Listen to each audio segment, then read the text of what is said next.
Assalomu alaykum. İjtimoiy tarmoq kuzatuvchilari, sog'-salomat misizlar, yaxshi o'tmisizlar?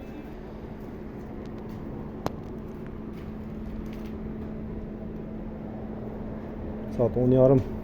10:30 bo'lishine qaramasdan zakazlarni egalarini o'z vaqtida yetirish uchun ishlamiz. Ko'pchilik sehish uchun vishilka olamiz, yengildirish uchun. Balandligi 1.70, 1.60, 2 metr oladi. Vasa bitirdik, kraskalarni o'qib qo'ydik. Bunda xo'jalik uchun kreslo olganmiz. Mana xudo xolasa kraskalarni sapab, vaqtlarni o'qib qo'ydik. Ertaga taxtalarni qo'yib bersak, o'z egalariga topshiramiz. Ko'mir katyol, gaz katyol, umuman damirdan tayyorlanadigan neki buyum bo'lsa, aytaverasizlar, zakazlar olsa xizmatdamiz. Sog' bo'ling, boy bo'ling, yaxshi kunlarda xizmatdamiz.